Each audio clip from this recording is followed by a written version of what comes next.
a Ricardo Foster. ¿Sí? Qué jugador. Mirá qué biblioteca que tiene detrás. Es decir, además son todos libros leídos. Y lo envidio encima. No, todos libros. Además son todos libros leídos, porque yo, en tu casa también hay una biblioteca. ¿Sí? Y yo quise que te juro, Ricardo, leyó el 10% de los libros, pero viste, para hacerse el intelectual y el filósofo. Pues, te voy a decir algo, no debería. Él quiere ser como vos. Sí, yo le pregunté, ¿me entendés? No. Sí, en serio, me dice, no, yo quiero ser. No, porque él estudia filosofía, todo. Entonces dice, yo quiero ser como Foster. Digo, pero bueno, algunas cosas tenés que hacer, además de acompañarme a mí. Bueno, lo voy a intentar. Ricardo, ¿cómo estás? Bien. Bueno, hola, Ricardo. Un optimista sos. Sí. Bueno, viste, siempre hay que tratar a veces de diferenciar un poco la realidad nacional de las cuestiones personales. Y sí, porque si no, a veces confundimos las cosas. Y me parece que siempre es bueno ponerlas en un plano que se relacionan, porque es difícil sí, claro, personal sentirse a gusto cuando lo que está sucediendo en el país es horrible. Eso está claro. Claro. Pero es bueno, decir, de alguna manera nos condiciona más allá de lo que cada uno pueda elaborar para sí. Nos duele lo que le está sucediendo a gran parte de la sociedad, eso está claro, ¿no? Digo, ayer volvió a suceder un hecho que se viene sucediendo y generando, valga la redundancia, desde hace bastante tiempo, desde que asumió Milei, se aprobó un DNU vinculado con la deuda con el gobierno. Sí. Esto condiciona a nuestro país de una manera alarmante y lo va a seguir haciendo porque estos tipos vienen a esto, están cumpliendo nada más con sus designios, ¿sí? Sí. Y esto obviamente sea en un año electoral donde la gente va a tener que expresarse y donde las fuerzas políticas van a tener que tratar de ofrecer sus mejores alternativas, ¿sí? Lo cual sí. ¿No? En Argentina está pasando algo que es propio de la experiencia que estamos atravesando y que es diferente a lo que sucede en otros países. En otros países se ha generado una suerte de cinturón de protección frente al peligro del avance de las extremas derechas y que esas extremas derechas lleguen al gobierno. El ejemplo más claro de los últimos tiempos ha sido el de Alemania, sí, donde el neonazismo hizo una elección espantosamente buena, usó esa contradicción en los términos porque fue eso, fue una gran elección porque duplicó su caudal de votos, salió segunda, es un voto histórico, es el más próximo al voto que sacó en su momento el nacionalsocialismo hitleriano allí en la década del 30, del siglo pasado. Sí. Y sin embargo, la derecha, vamos a llamarla liberal republicana alemana, la heredera de la ex primer ministra Merkel, hizo algo que estaba dentro de la lógica del sistema político alemán, que es negarle cualquier tipo de alianza a la extrema derecha.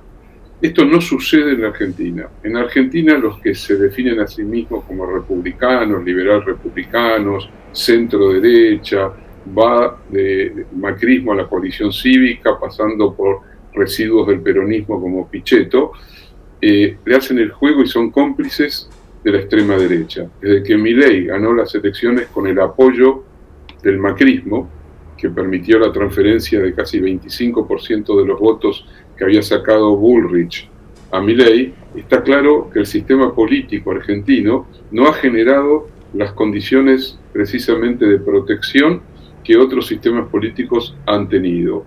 Hoy, la falsa oposición de centro es cómplice del fascismo en la Argentina, es cómplice de la extrema derecha que gobierna la Argentina y por eso, pese a que se desgarran las vestiduras, le votan absolutamente todas las ilegalidades, incluyendo este apoyo al DNU, que vuelve a habilitar una relación ruinosa con el Fondo Monetario Internacional. Esto hay que decirlo porque nos enfrentamos a un gran problema, que es la dificultad de construir una sociedad democrática donde los distintos actores que creen en la democracia deberían, pese a sus diferencias, ponerse de acuerdo para frenar precisamente este proceso que genera la extrema derecha de Milei, que es ir rompiendo la institucionalidad democrática, debilitando hasta casi extenuarla a la vida democrática.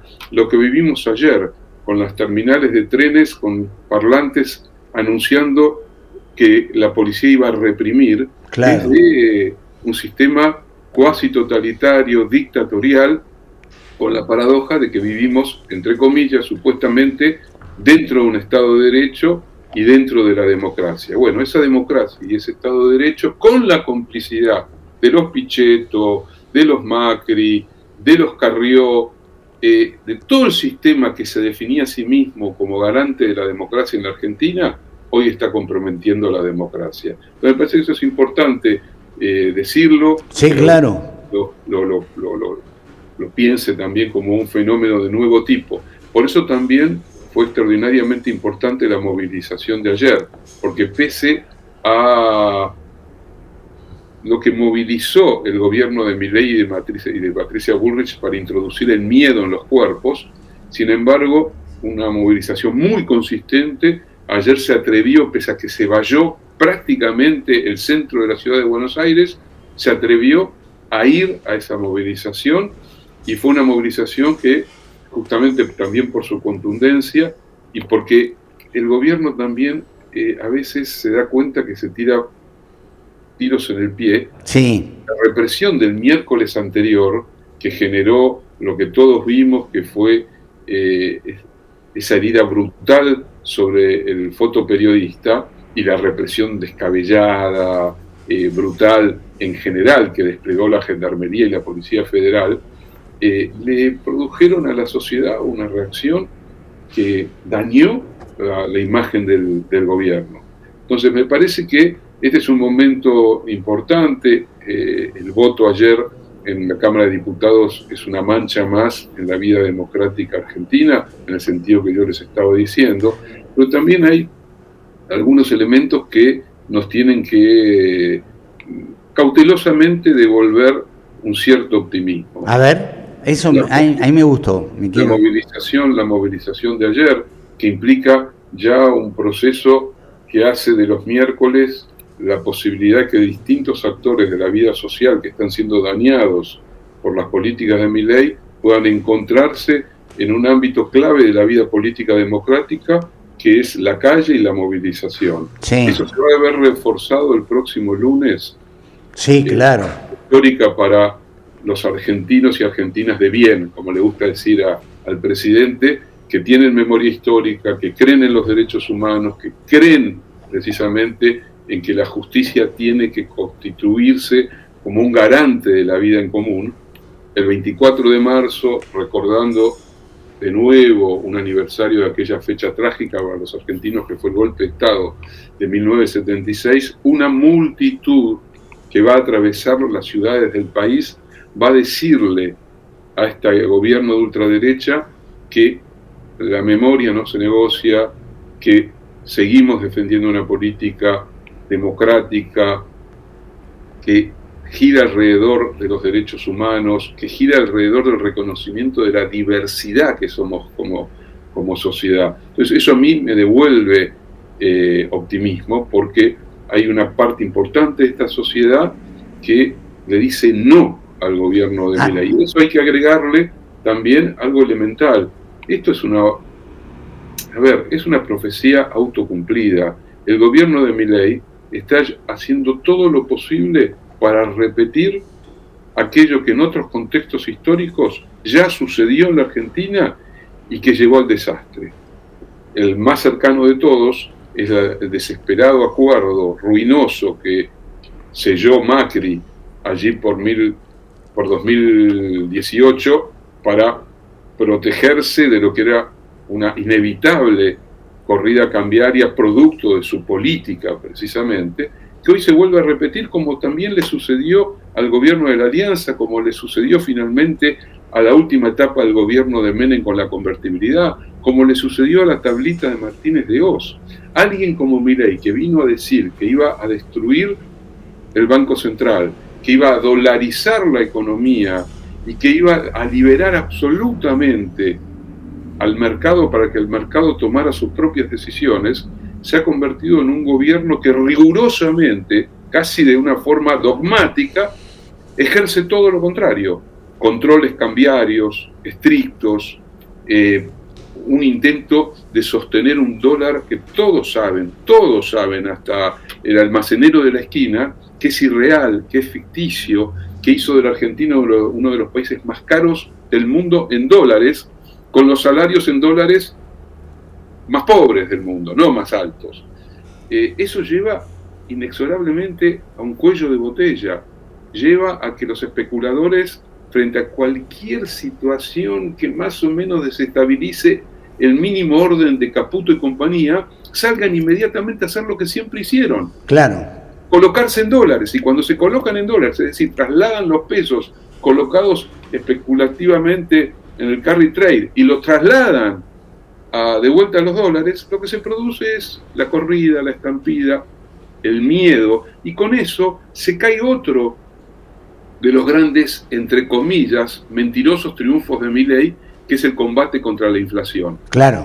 Este triunfo contra la inflación está atado con alambre que ya está oxidado al precio ficticio del dólar, pero a su vez a una mentira. Claro. En la Argentina sigue habiendo una inflación muy alta. No Solamente porque falsean los datos del INDEC en la medida que no aceptan que ya el INDEC tiene otra forma de medir, que todos saben que si utilizan esa forma de medir, inmediatamente salta punto y medio la inflación mensual. Una inflación que está cerca del 4% si se utiliza la metodología correcta, sí, estoy de acuerdo. Lo que de vuelta estaríamos cuando gobernaba, entre comillas, el espantapájaro del kirchnerismo, tener una inflación de 2 puntos era brutal, era altísima. Ahora que hay una inflación como mínimo de 2,5 puntos, casi, todos dicen que en marzo, con la medida actual del INDEC, va a ser mayor que la de febrero. Sin embargo, los grandes medios de comunicación hablan de un triunfo frente a la inflación, y cualquiera que vaya a la carnicería, al almacén, sabe que todos los días, que no. La verdulería todos los días aumenta la carne, aumenta el tomate, aumenta la harina, aumenta todo. Entonces, ahí también hay otra falacia que se le va a caer. Milei está en un momento, está atrapado en su propia mentira. Está atrapado también en...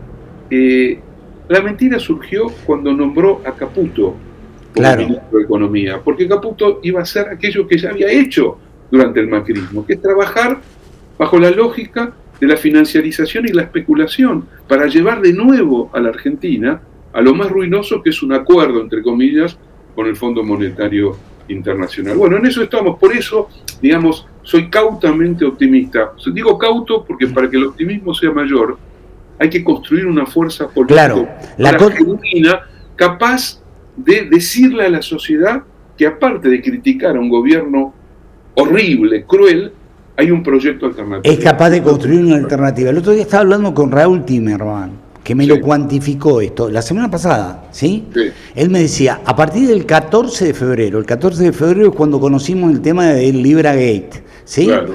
La criptomoneda, la estafa, todo lo que devino a partir de eso. Y después se sucedieron un montón de hechos que tuvo su corolario con lo de Bahía Blanca y la actitud ruinosa del presidente para una ciudad golpeada como pocas. Cualquiera que haya estado en una ciudad que ha pasado por una inundación sabe lo que significa recuperarse de eso, ¿sí? Es muy difícil, y el presidente fue porque no le quedó otra, no le importó, no nada. Bueno, el tema es que en este tiempo, un mes, ¿sí? El gobierno medido ha perdido un 13,2%. Estas son palabras de Raúl Timerman. 13,2%. 13,2%. Eso es muy impresionante. Es muy impresionante, ¿sí? Es decir, después de el dato me lo dio después de la represión del miércoles pasado, no de este que pasó, sino del anterior. Lo cual es un montón. Pero él me dice... Alberto, fíjate una cosa que me das pie para eso. Sí. Yo no había hablado del otro aspecto, ¿no? Porque una de las características de cierto voto hacia Milei en octubre de 2023 puede decir que Milei era lo nuevo, era el que venía a luchar contra la casta, contra la política corrupta, y Milei, con la estafa de la cripto, lo que pone en evidencia que eleva a la enésima potencia la lógica de la corrupción, utilizando su investidura presidencial para hacer un negocio privado. Eso también rompe algo importante. Por otro lado, se rompe por el lado de la economía. El dólar empieza a dispararse, la inflación no sigue una línea descendente, estamos al borde de un acuerdo ruinoso con el Fondo Monetario Internacional, hecho solo para llegar a las elecciones de octubre, y como tercer elemento, la violencia ejercida sobre los más débiles de la sociedad, que en este momento son los jubilados. Ese golpe artero, cobarde, miserable del policía con su bastón contra la señora de más de 80 años, la abuela de más de 80 años, el miércoles de la semana pasada, fue un golpe que le pegó a muchos en la cabeza para que esa cabeza empiece a funcionar de otra manera. Lo mismo que ese balazo con la peor de las municiones, que es esa munición de gas, de arma que lanza un gas terrible que golpea sobre la cabeza del fotógrafo, pone en evidencia algo que una parte de la sociedad que hasta ahora diletantemente decía tengo expectativas, hay que dejarlo y qué sé yo, hoy ya no sienta... Ese voto o a esa gente la perdió, la fue perdiendo a partir de... Bueno, ahora hay que construir la capacidad... Claro, el tema es que hay que construir una alternativa que capitalice precisamente todo esto que ha sucedido, que realmente es muy complejo, ¿sí? Es así, porque esto hay que hacerse cargo que la llegada de Milei también está asociada a una profunda crisis de representación política y una crisis de la institucionalidad democrática, porque si no... hubiera sido imposible que un tipo como Milei, yo lo conozco, vos lo conocés, digo, alguna vez yo he estado con él en algún programa como panelista en Buenos Aires, es decir, lo conozco de antes, es decir, era así antes, es así ahora exacerbado por su carácter, ¿sí? Sí, una megalomanía, un narcisismo. Total. Entonces, bueno, pero el 55% de los argentinos decidió, en un gesto autodestructivo, votar un personaje de esa calaña, que no ocultaba lo que era. O sea, hay una parte de esta sociedad que le encanta que Milei insulte, desprecie, injurie, que le encanta eso. Y eso es terrible. Ese es un problema no menor, que nos hace pensar en qué sociedad estamos, qué le pasa a nuestro país, para que un núcleo mayúsculo de esta sociedad haya optado por votar un personaje que está al borde del desequilibrio, por decir Ricardo, buen día. Algo mínimo, ¿no? Sí. Pero si está demostrado lo que ha pasado en la Cámara de Senadores y Diputados, no desde ahora, desde cosas que se vienen produciendo, desde el DNU, desde la ley base, que lo que se está defendiendo no son derechos, son intereses. No, está claro. Y eso es lo más preocupante, porque eso se derrama hacia todos lados. O sea, nuestros representantes, los representantes tuyos, los representantes de... Bueno. No, pero hay una diferencia, por eso yo al comienzo mostraba la diferencia que hay entre, por ejemplo, la decisión de gran parte del sistema político alemán, pero también el francés, por ejemplo, sí, claro, de proteger finalmente a la democracia de la extrema derecha, y sabemos que los Macron o la derecha liberal alemana también defiende intereses y que también defiende los intereses de los poderosos, pero sin embargo dice no, acá hay algo que no podemos hacer. En cambio en la Argentina, aquellos que supuestamente respetan la institucionalidad, me da muy bien risa, puesto el supuestamente. Yo creo que se está blanqueando algo que ha estado siempre. Bueno, pero es peligrosísimo eso. Ah, bueno, pero es parte de la sinceridad que está brindando el pueblo argentino. ¿Sabes por qué es peligroso? Porque un sistema democrático no se compone solo de los que piensan como uno. Claro. Un sistema democrático se construye con los que piensan diferente. Eso significa que hay izquierda, que hay derecha, que hay centro, que hay liberales, que hay socialistas, que hay nacionalistas, que hay demócratas cristianos, que hay peronistas, que hay radicales, que hay distintas corrientes políticas que tienen un mínimo pacto, que es un pacto de convivencia democrático. Cuando la mayoría de los sistemas de organización política en la Argentina, que se llaman a sí mismos partidos o lo que fuere, apoyan a un sector de extrema derecha que está liquidando la vida social compartida, ya estamos en otro orden. Pero ayer aceptaban que los bajaran de un colectivo, que los registraran, que pidieran documentos. O sea, ¿qué más que eso? Ya está. Claro. Eso lleva a una sociedad cada vez más autoritaria y por lo tanto nos lleva directamente a formas dictatoriales. Porque lo que sucedió ayer, es decir, a ver, la Argentina tiene un sistema constitucional que habilita algo elemental como es el derecho a la protesta.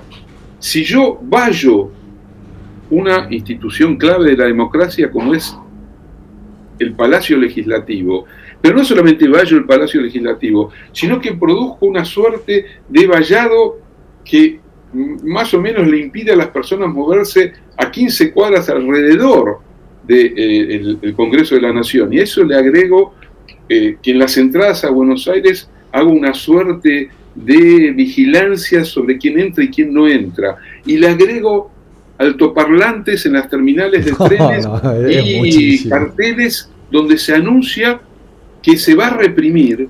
Eso es lo más cercano a la dictadura que podemos tener hoy, viviendo todavía en democracia. No tengo duda. ¿Sabes qué? Yo creo, esto es una presunción mía, que ellos aspiran a algo, que es llegar al estado de sitio. Vamos a decir, pero este está loco. ¿Sabes qué? Yo creo que ayer hubo un mini estado de sitio. Claro, bueno, por eso, pero yo creo que ellos van a eso. Vos decís, esto es una locura, ningún país puede vivir, es decir, habiendo cercenado las libertades, todo lo que conlleva un estado de sitio. Este gobierno lo entiende como válido. ¿Sí? Este gobierno... Sí, pero, estoy de acuerdo en lo que decís, pero hay otro elemento que también me parece importante en esto. La expectativa que generó Milei al llegar y que se prolongó a lo largo de más de un año, implicaba una expectativa respecto a que efectivamente el gobierno de Milei iba a generar condiciones de mejora económica en la mayor parte de la sociedad. Eso no solo que no está ocurriendo, sino que hay un deterioro de la realidad económica en relación a la Argentina previa al 10 de diciembre del 2023. Hoy estamos mucho peor que el 9 de diciembre del 2023. Entonces llega un momento en que esa sociedad que solo piensa con el bolsillo, con el ombligo, que solo mira su propia realidad, dice, pero a ver, este tipo ya ni siquiera cumple con lo mínimo que yo tenía expectativas que iba a hacer. Con lo único que cumplió hasta ahora es con cercenar el derecho a la protesta, cerrando y vallando las calles del centro de la ciudad de Buenos Aires. Fue lo único que cumplió. Con lo demás, viene literalmente licuando las expectativas. Por eso, lo que dice Timerman de las encuestas que ellos están haciendo y otras encuestas que también más o menos se parecen, es que esa caída está ya ligada a el final del ciclo de la expectativa. Estamos en el interior del final del ciclo de la expectativa que una parte importante de la sociedad tenía respecto al gobierno de Milei. Ahora hay que ver qué va a suceder cuando crezca la desilusión. Cuando crezca la desilusión, yo creo que estamos a un tris de que eso ocurra, porque me parece que... Al horno y con papas. Ya venimos con un bagaje que de alguna manera nos obliga a repensar un montón de cosas y a barajar y dar de nuevo. Ojalá que lo podamos hacer, ojalá, ¿sí? Bueno, veamos cómo sigue toda esta historia. El 24, en cada ciudad y pueblo del país, ahí tenemos que estar. Ahí tenemos que estar. Ricardo, gracias. Un abrazo. Chao, Ricardo. Un abrazo grande. Adiós. Bueno, Ricardo Foster hablando con nosotros. Olvídate. Bueno.